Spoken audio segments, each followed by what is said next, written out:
Vendredi 26 avril, vous êtes sur la chaîne qui rassemble. Bonjour et bienvenue dans le 13h. Le président Alassane Ouattara s'est entretenu hier avec Charles Michel, le président du Conseil européen qui est en Côte d'Ivoire dans le cadre d'une visite d'amitié et de travail. Lors de leurs échanges, il a été question de coopération économique et commerciale entre la Côte d'Ivoire et l'UE, de migration illégale, de changement climatique et de terrorisme. Les produits agricoles ivoiriens attirent de nombreux visiteurs à Meknès au Maroc à la 16e édition du SIAM, le Salon international de l'agriculture au Maroc, placé sous le thème climat et agriculture pour des systèmes de production durables et résilients. Le SIAM, c'est du 22 au 28 avril prochain et Kobenan Kwasi Adjoumani y conduit la délégation ivoirienne. En Mauritanie, le président Mohamed Ould Ghazouani annonce dans une lettre ouverte sa candidature à la présidentielle du 29 juin prochain. Actuel président en exercice de l'Union africaine, Ould Ghazouani fait figure de favori du scrutin et pour le moment, une dizaine de candidats ont annoncé leur candidature. Je vous le disais donc, le président Alassane Ouattara s'est entretenu hier au palais de la présidence de la République avec le président du Conseil européen. Charles Michel effectue une visite d'amitié et de travail en Côte d'Ivoire. Lors de leur entretien, le chef de l'État s'est félicité de la vitalité de la coopération économique et commerciale entre la Côte d'Ivoire et l'UE, avant d'évoquer avec son hôte les questions liées à la migration illégale. Le compte-rendu de Mahama Traoré. Il est en tournée dans la sous-région. Après le Sénégal, voici Charles Michel, le président du Conseil européen, à Abidjan. Une visite de travail qui le conduit au palais de la présidence de la République pour échanger avec le chef de l'État Alassane Ouattara sur les liens entre l'Union européenne et la Côte d'Ivoire. Les deux parties entretiennent des relations depuis maintenant plus de 60 ans. Nos relations bilatérales sont fondées sur deux principes essentiels, le respect et la confiance. Et quand il y a du respect et de la confiance, quand il y a la volonté de partager un agenda commun, des priorités communes dans le domaine du changement climatique et des défis qui en découlent, que ce soit les défis liés à la situation énergétique, les défis liés à la forestation ou la déforestation, avec un secteur extrêmement important qui nous rapproche, le secteur du cacao, puisque nous sommes, Union européenne, un partenaire commercial et économique au-delà de ce secteur, mais y compris dans ce secteur également. Et merci pour la bonne coopération afin de progresser, afin de veiller aussi à ce que les investisseurs privés puissent jouir d'une situation macro-financière et macroéconomique qui est stable, qui est positive, qui est favorable. Et merci pour les efforts qui sont faits en termes de travail pour garantir de la stabilité, de la sécurité juridique. On voit bien les investissements majeurs qui sont réalisés dans le domaine des infrastructures avec les progrès très tangibles pour les populations. On voit bien aussi des ambitions très grandes pour adresser les besoins et les préoccupations des jeunes générations. C'est tout à fait essentiel. Et on voit bien aussi les efforts dans le domaine social, en matière de santé ou en matière d'éducation. Nous voulons souligner le rôle essentiel qui est joué sur le terrain de la stabilité et de la sécurité dans un cadre plus régional par votre pays. Vous pourrez en tout cas compter sur le soutien de l'Union européenne. Pour la Côte d'Ivoire, par exemple, la semaine prochaine, les États membres devraient en principe valider officiellement la mobilisation d'enveloppes supplémentaires pour permettre l'acquisition de matériel afin de lutter contre le terrorisme, des drones, des véhicules, de l'équipement pour collecter des informations et des renseignements. Cette coopération voulue dans le respect et la confiance cadre avec la vision du président Alassane Ouattara. Je me réjouis de la vitalité de la coopération économique et commerciale entre la Côte d'Ivoire et l'Union européenne, qui est d'ailleurs le premier partenaire commercial de notre pays et le premier investisseur en Côte d'Ivoire. Monsieur le Président, nous venons d'avoir un entretien dense et excellent, couvrant quasiment non seulement la situation nationale en Côte d'Ivoire, la situation au niveau du continent africain et la situation internationale. Et donc, nous avons pu échanger sur des sujets d'intérêt commun. Au nombre de ces sujets figure bien évidemment la nécessité de maintenir et de renforcer la vitalité de la coopération économique, les questions liées à la migration illégale et la nécessité de renforcer nos mécanismes et dispositifs de lutte contre la migration clandestine. Nous vous avons exposé tout ce que nous faisons dans ce domaine au niveau de la région et bien au-delà, et surtout en essayant de régler le problème des faux papiers et de traquer les passeurs. Nous avons également abordé l'importante question de la lutte contre le changement climatique et aussi la lutte contre le terrorisme. Alors, sur la question du terrorisme, je voudrais vous renouveler nos remerciements pour le soutien de l'Union européenne à l'Académie internationale de lutte contre le terrorisme à Jacquesville, que vous avez visité hier. Outre la coopération bilatérale, l'Union européenne et la Côte d'Ivoire partagent une convergence de vues sur les crises qui secouent le monde actuellement. Nous voulons la protection des civils, bien sûr la libération des otages israéliens, mais également la protection des civils à Gaza. Et pour cela, les accès humanitaires sont urgents. Un cessez-le-feu est indispensable pour permettre les accès humanitaires. Et nous sommes absolument convaincus que tout doit être fait pour éviter les escalades régionales et pour revenir à la solution à deux États et pour revenir vers un processus de négociation politique et un processus de paix. Nous avons aussi fait un tour d'horizon de la situation sous-régionale et mondiale, comme je le disais, notamment la situation au Sahel, la guerre en Ukraine ainsi que la crise à Gaza, au Moyen-Orient, et la nécessité de trouver urgemment une solution de paix et de permettre l'accès humanitaire à Gaza dans les plus brefs délais. Bien évidemment, nous avons eu une totale convergence de vues sur toutes ces questions et je voudrais vous remercier de l'éclairage que vous nous avez apporté sur la question de l'Ukraine et du Moyen-Orient et vous dire que nous sommes très attentifs à la position de l'Union européenne sur toutes ces questions compte tenu des liens importants et privilégiés que nous avons avec l'Union européenne. Après Abidjan, Charles Michel est attendu au Bénin, dernière escale de sa tournée ouest-africaine. Et pendant ce temps, dans les bureaux juste à côté, le vice-président échangeait, lui, avec les ambassadeurs de la Mauritanie et du Qatar en Côte d'Ivoire. Des échanges qui ont porté essentiellement sur le renforcement de la coopération entre la Côte d'Ivoire et leurs pays respectifs. On retrouve Mahama Traoré. C'est en 2021 que Mohamed Abdellahi Katra a présenté ses lettres de créance en qualité d'ambassadeur de la République islamique de Mauritanie en Côte d'Ivoire. Depuis, le diplomate mauritanien s'attelle à rendre plus dynamique la coopération entre les deux pays. Cet entretien avec le vice-président de la République de Côte d'Ivoire s'inscrit dans cette logique. Nos pays ont des relations exemplaires depuis les années d'indépendance. Nous avons une communauté importante en Côte d'Ivoire qui avoisine les 100 000. Et cette communauté vit en parfaite symbiose avec la population ivoirienne, tout comme en Mauritanie, nous avons aussi une communauté ivoirienne qui vit également en parfaite symbiose avec ses frères en Mauritanie. Cette audience m'a permis de voir avec le vice-président les conseils et les orientations qu'il faut pour une relance de la coopération entre nos deux pays frères.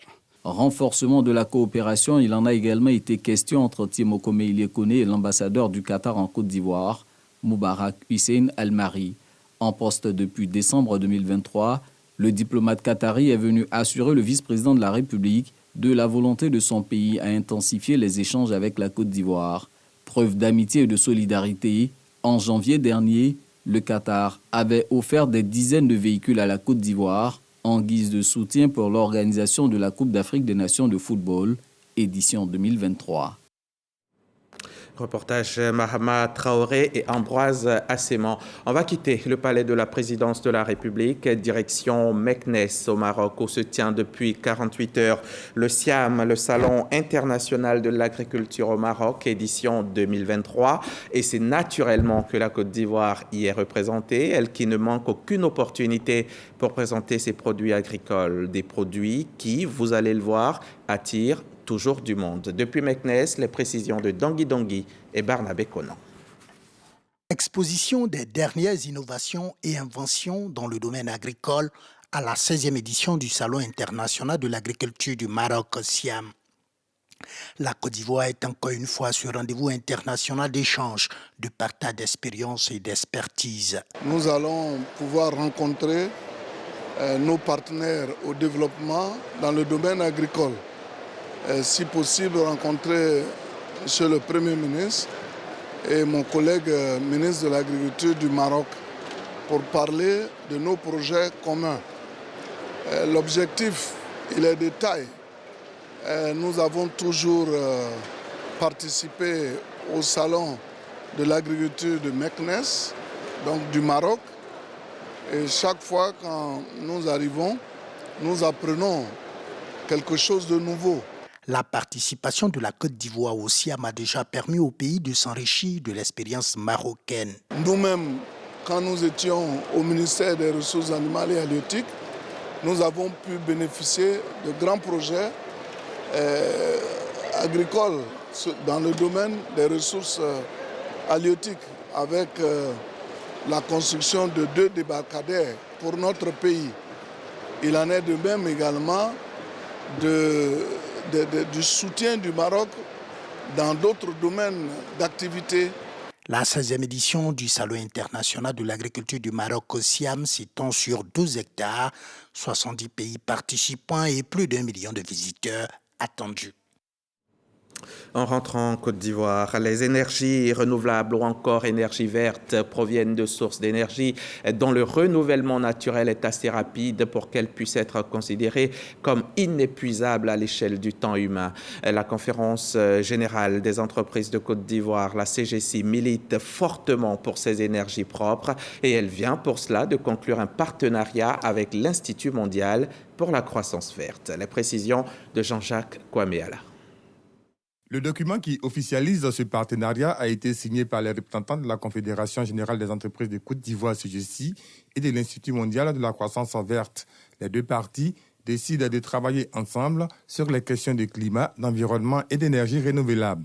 Ce partenariat gagnant-gagnant, selon les signataires, va structurer l'assistance et l'accompagnement de l'Institut au secteur privé en Côte d'Ivoire. L'intérêt donc du GGI est de pouvoir appuyer les questions du secteur privé sur les changements climatiques et accélérer justement l'accès au financement, notamment dans certains secteurs clés comme la gestion des déchets, l'agriculture, l'énergie et peut-être même les transports électriques, voire les questions également de forêt. Depuis 2 ans, nous sommes partenaires avec GGI qui nous accompagne sur certains de nos événements et nous avons souhaité que ce partenariat-là aille plus loin, notamment en proposant des experts dans les domaines qui seront débattus. Mais il est question aussi d'avoir une plateforme de collaboration. Nous voulons compter sur GGI pour nous aider à financer un certain nombre de projets verts que nos membres ont ou pourraient avoir. L'Institut mondial de croissance verte est basé en Corée du Sud. Il accompagne plus de 50 pays dans le monde. En 2023, l'Institut a mobilisé plus de 950 milliards de francs CFA pour aider les pays émergents. Et la destruction de nos forêts envoie chaque année des milliards de tonnes de carbone dans l'atmosphère. Il est donc important de stocker le carbone et d'empêcher sa libération dans l'atmosphère pour lutter contre le réchauffement climatique et protéger l'environnement. Laurent Tchagba en fait son cheval de bataille. Le ministre des Eaux et Forêts s'est rendu cette semaine à Agonda, département de Tomodi, pour y inaugurer un chantier école dédié à la promotion du reboisement. Un environnement où la nature dévoile tout son charme. Eau et forêt se côtoient pour séduire. C'est dans cet univers que l'ONG Foncier, Foresterie, Agriculture, FOA, a réussi à faire sortir de terre un chantier école pour accompagner les eaux et forêts et tous les acteurs de lutte contre la déforestation dans leur mission de reboisement et de sauvegarde de la nature. C'est le ministre Laurent Tchagba qui est là en personne pour son inauguration. Notre ambition est de devenir un acteur incontournable dans la mise en œuvre de la politique de reconstruction du couvert forestier ivoirien. Pour ce faire, nous avons fait le choix de contribuer à susciter l'intérêt des jeunes hommes et femmes au métier de la foresterie, notamment le reboisement, et créer les conditions favorables à leur insertion dans la chaîne de valeur des emplois verts. 10 motos, 50 000 plants d'arbres et 1 million de sachets. C'est le don de l'ONG FOA aux eaux et forêts de Côte d'Ivoire. Il importe de faire noter que la création d'un établissement tel que le chantier école de la FOA est une bonne opportunité pour les populations en termes de création d'emplois verts à haute intensité de main-d'œuvre. Le 5 juillet prochain, c'est la journée nationale de l'arbre. Le ministre des Eaux et Forêts donne le ton. Je demande à ce que le 5 juillet, toute la population ivoirienne s'apprête à planter un arbre pour assurer la pérennité et assurer la vie pour nos enfants et nos petits-enfants. Le chantier école de la FOA est ouvert à tous et sans distinction. Un reportage de Kader Sogodogo de la station régionale RTI Bouaké. On parle politique dans cette édition. C'est officiel. Le PPACI a choisi Laurent Gbagbo comme candidat à l'élection présidentielle de l'année prochaine. Le Parti des peuples africains de Côte d'Ivoire l'a annoncé il y a quelques semaines déjà lors d'une réunion du comité central du parti. Et pourtant, des interrogations demeurent. Cette candidature sera-t-elle effective, validée par l'organe en charge des élections, étant donné que l'ancien président ne figure pas encore sur le listing électoral? Moussa Konaté s'est intéressé au sujet. Dans ce reportage, il tente de répondre à plusieurs autres questions. On regarde. Le comité central, par la voix du président exécutif, a proposé ma candidature pour 2025. Donc, l'heure est venue de répondre. Je réponds oui. C'est lors de la première réunion du comité central du PPACI, Parti des peuples africains de Côte d'Ivoire, que le président Laurent Gbagbo fait cette annonce. L'ex-président de la République répond donc favorablement à la demande des militants de son parti. C'est l'ensemble du parti, depuis les comités de base, les secrétaires de section, les fédérations, la direction du parti, les élus des départements, les camarades de la diaspora, tout le PPACI dans son ensemble, en Côte d'Ivoire et à travers le monde, est entièrement d'accord pour que le président Laurent Gbagbo soit le candidat. Laurent Gbagbo désigné par son parti candidat pour l'élection présidentielle de 2025. Un choix des militants qui suscite plusieurs commentaires. Laurent Gbagbo est celui-là même qui constitue le candidat naturel de ce parti qui trouve en Laurent Gbagbo les seules chances de pouvoir compétir honorablement à la prochaine élection du président de la République de Côte d'Ivoire. J'ai l'impression que ce n'est pas sa volonté personnelle. Et il a dit lui-même, s'il devait le faire, c'est à cause de ses camarades, c'est à cause du combat de ses camarades, et il va se mettre au service de ses camarades. Le PPACI mise donc sur son candidat naturel pour l'échéance électorale de 2025. Mais le parti va devoir affronter une autre réalité. L'ancien président de la République ne figure pas sur la liste électorale actuelle.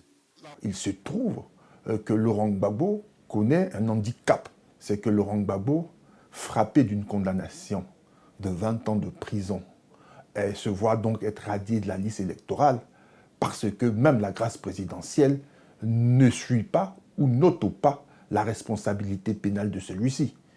Aussi, selon l'article 4 du Code électoral, Laurent Gbagbo ayant perdu la qualité d'électeur, il ne peut donc faire acte de candidature conformément à l'article 48 du même code électoral. C'est vrai, c'est un poids lourd de la politique ivoirienne. Est-ce que son annonce va changer les choses? Certainement pour son camp. Justement, pour le PPACI, effectivement, on a senti qu'il a libéré beaucoup de personnes. On a senti que ça a redonné de la vigueur à ses militants. Pour le PPACI, seule la voie du dialogue peut résoudre la question de la réinscription de l'ex-président sur la liste électorale. Le PPACI pense que les questions politiques se règlent de façon politique, par des discussions politiques. C'est pour cela que nous appelons à la reprise du dialogue politique, pour que le chef de l'État trouve les mécanismes qui lui sied pour que le président Laurent Gbagbo soit sur la liste électorale. C'est lui qui a les manettes, c'est lui qui a les leviers du pouvoir, c'est lui qui a les éléments constitutionnels, les éléments légaux pour régler ces problèmes. Mais pour cela, nous sommes ouverts et nous sommes demandeurs même d'une discussion pour qu'on en finisse avec ça. Réinscription du nom de Laurent Gbagbo sur la liste électorale. Le porte-parole du gouvernement se prononce. Les questions, donc, je dirais, d'éligibilité de M. Gbagbo sont des questions qui sont juridiques. C'est une décision de justice qui a été transmise à la CEI qui a fait qu'il ne peut pas être sur la liste électorale. Ça reste une question de justice. Nous sommes dans un état de droit. Je pense que M. Gbagbo est quelqu'un qui croit à l'état de droit, mais il saura respecter les décisions de justice. En attendant, le PPACI salue certaines actions du pouvoir, à savoir la remise en liberté récemment des 51 prisonniers, des actes qui contribuent à la décrispation de l'environnement sociopolitique. Voilà pour notre élément politique de la mi-journée. Il a été signé Moussa Konaté et Husser Bléhi. Les axes routiers Tiébissou, Sakassou, Béoumi sont en chantier depuis quelque temps déjà. Ils sont en train d'être aménagés et bitumés. Où en sont les travaux depuis? Cette question, le ministère de l'Équipement et de l'Entretien routier se l'est posée. Le département vient donc d'envoyer une délégation sur place pour apprécier le niveau d'avancement et de réussite des travaux en cours. Reportage Boubacar Silla dans un commentaire de Kader Sogodogo, nos reporters de RTI Boaké. Une délégation du ministère de l'Équipement et de l'Entretien routier est sur le terrain pour constater l'état d'avancement des travaux de bitumage de l'axe Tébissou-Sakassou-Béoumi, une route reliant les régions du Bélier et de Gbeke. Les travaux ont démarré depuis mars 2021. Cette route est longue de 74 km pour un investissement total de 34 700 millions de francs CFA. À ce jour, le taux d'exécution des travaux a atteint 76,54%. Le ministre a souhaité qu'on puisse regarder l'état d'avancement. Les projets qui doivent terminer avant fin 2024, il faut que ça soit terminé. Y compris celui-là. Voilà, ça, l'autorité n'a qu'à comprendre ça. Si les travaux avancent bien, le temps est compté pour la livraison de l'infrastructure. Nous sommes aujourd'hui à 4 km de Béoumi, donc nous pensons que vraiment, si on respecte d'abord et on accélère la cadence avec laquelle nous sommes en train de faire les travaux, nous sommes persuadés qu'effectivement les délais seraient respectés. Cette route va favoriser la desserte de 24 villages et la population des localités impactées sont reconnaissantes. Avant, il nous fallait 1h30 pour arriver, mais maintenant, avec 30 minutes, on est à Sakassou. Vraiment, on remercie le président. On prie pour qu'il continue de faire encore plus pour nous. Donc la route de Sakassou-Béoumi, ça nous arrange. Là, notre transporteur, là, notre véhicule sera en bon état. Toujours dans le cadre des visites de chantier, la délégation a mis le cap sur Boaké. Il y a un certain nombre de voies à réhabiliter dans la ville de Boaké, dont porté à charge. Il y a 12 km en réhabilitation et 17 km de PAT. C'est-à-dire des voies qui commencent à se dégrader. Et donc c'est avec satisfaction que nous repartons, tout en demandant aux deux entreprises de faire beaucoup d'efforts, mettre le maximum avant qu'on ne rentre dans la saison des pluies. Pour le développement du réseau routier national, le gouvernement veut améliorer la mobilité des populations et dynamiser les échanges économiques entre toutes les régions de la Côte d'Ivoire. L'actualité internationale à présent, la 15e biennale de l'art africain contemporain devait s'ouvrir le 16 mai prochain à Dakar. Son report dû à un manque de financement est un coup dur pour les organisateurs et les habitués de ce rendez-vous artistique de renommée mondiale. Le communiqué signé de la ministre de la Jeunesse, des Sports et de la Culture parle de contraintes sans plus de précision. Je réponds à l'appel du devoir et au souci de continuer à vous servir et à servir notre cher pays. En Mauritanie, c'est officiel. L'actuel président Mohamed Ould Ghazouani, à la tête du pays depuis 2019, a annoncé mercredi 24 avril au soir, dans une lettre ouverte, sa candidature à l'élection présidentielle du 29 juin. Une candidature qui n'a surpris personne à Nouakchott. C'est vendredi, on passe au sport.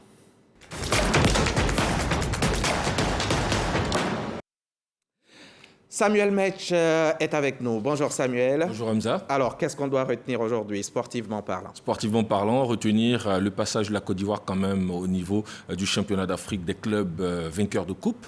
C'est à Algérie. On commence d'ailleurs avec ça. Allez-y. La Côte d'Ivoire, à travers le Red Star chez les hommes et Abidjan Handball Club chez les dames, a participé au 40e championnat d'Afrique des clubs vainqueurs de coupe avec un bilan peu honorable. Présente aux côtés de l'équipe des dames, Véronique Conan, notre envoyée spéciale en Algérie, nous retrace le parcours des filles d'Abidjan Handball Club qui ont été jusqu'en quart de finale.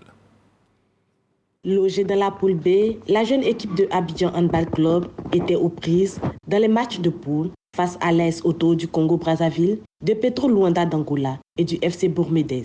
Pour leur première sortie, les Abidjanaises étaient en confrontation avec les Brazzavilloises d'Auto. Malheureusement, les Abidjanaises tombent au front et s'inclinent à 1 point de leur adversaire, 24-23. Pour sa deuxième sortie, Abidjan Handball Club était en confrontation avec Petro d'Angola. Les baroudeuses du Petro de Luanda jouent rapide et vont à l'essentiel pour s'imposer 29-32. Le troisième match a vu une équipe de Abidjan se battre jusqu'au bout face à Bourmédez de l'Algérie pour être à égalité au coup de sifflet final 29-29.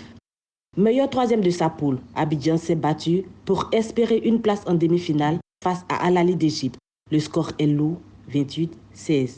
Le rêve de brandir le trophée s'arrête ainsi pour Abidjan. Dans sa lutte pour la 5e place, Abidjan a essayé de faire mieux face à El Bia de l'Algérie. À la fin de la rencontre, le score est fiévreux, 32-18. Classé dans le top 10 africain, Abidjan Handball Club retourne au labo pour mieux se préparer et rebondit de plus belle. Alors Samuel Metch, qu'est-ce qui se passe pour nos handballeurs, handballeuses également? Les filles, elles tombent en quart de finale, les hommes en phase de groupe, je crois, si je ne me trompe. Le niveau, il est trop élevé pour nos joueurs, pour nos Ivoiriens? On peut le dire ainsi, niveau trop élevé, mais il faut juste que nos handballeurs travaillent un peu plus. Déjà, dans ce championnat, l'équipe féminine, qui était, il faut le rappeler, donc à sa première expérience continentale, a pêché par inexpérience. Il y a eu donc quelques fautes techniques, quelques erreurs tactiques impardonnables, naturellement, donc à ce niveau de la compétition. Et puis, voilà, donc quelques imprécisions devant, quand il s'agissait donc de marquer, malgré leur fougue et leur bonne volonté, les filles n'ont pas pu, donc, hisser leur niveau de jeu, et puis c'est cela, il faut donc travailler. Elles ont manqué toujours de ce petit quelque chose pour passer le cap. Les filles d'accord, mais les garçons, les hommes aussi, eux c'est pire, ils sont sortis beaucoup plus tôt. Ouais. Est-ce qu'ils sont pas en forme?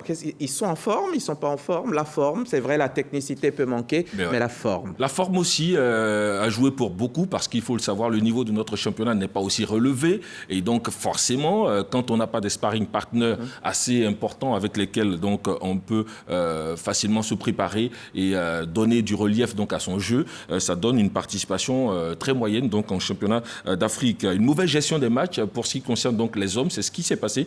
Ils ont mal géré donc leurs différentes rencontres, surtout donc cette rencontre face au CRB Mila, une rencontre qu'ils ont pourtant maîtrisée, nos hommes du Red Star, et finalement ils se sont fait reprendre donc dans les derniers moments de ce match. Ils ont fini ce match à égalité de points, et puis bon voilà, donc le CRB Mila finalement a fini par passer l'autre niveau. D'accord. On va passer au sujet suivant. C'est la conférence des ministres en charge de la jeunesse et des sports de l'espace francophone qui sensibilise les États à investir dans le sport. Oui, et le secrétaire général de la conférence des ministres de la jeunesse et des sports de la francophonie Confégès, Louisette René Toby, est de passage donc à Abidjan pour une semaine de travail meublée par plusieurs réunions avec les autorités ivoiriennes et les acteurs du patronat donc ivoirien afin de donner un coup d'accélérateur aux différents projets de l'institution.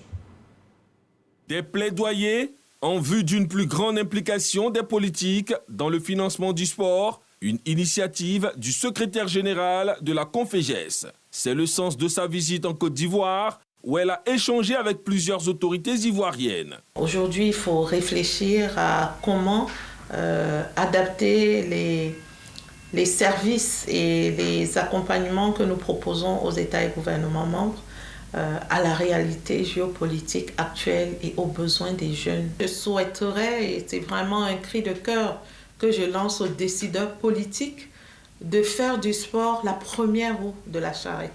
Je reste convaincue que si on change le regard dans le développement du sport en lui permettant d'avoir un écosystème fort et solide, on aura moins de chômage, on aura moins de suicides, on aura moins de toxicomanes, on aura moins de jeunes qui pensent qu'il faut qu'on prenne la mer pour qu'on puisse trouver un meilleur bonheur. Si le sport devient une priorité, on aura de l'éducation physique dès l'école primaire, on introduira les modules DPS dans la formation des instituteurs, on y introduira aussi les valeurs olympiques et tout cela permettra de fabriquer des citoyens, de vrais hommes. À cette jeunesse francophone qui est au cœur des préoccupations des politiques et pour qui plusieurs actions sont menées pour un futur plus reluisant, elle a aussi livré un message. Chers jeunes, travaillez, lisez, écoutez vos aînés, parce qu'aujourd'hui, les jeunes, leur professeur, c'est Internet, c'est les réseaux sociaux, c'est les influenceurs, les TikTokers. Tout ça est bien, mais ça ne vous trouve pas des solutions. Or, si vous travaillez, vous trouverez des solutions. Il faut être patient et résilient. Que tous les établissements publics, privés, les universités publiques, privées de Côte d'Ivoire participent aux compétitions organisées par l'OASU. Louisette René Toby, ex-sportive de haut niveau camerounaise, est le 7e secrétaire général de la Confégès et surtout la première personnalité féminine à conduire la destinée de l'institution. Passons à présent aux affaires locales avec notre championnat national de football Ligue 1, qui sera donc à sa 24e journée ce week-end.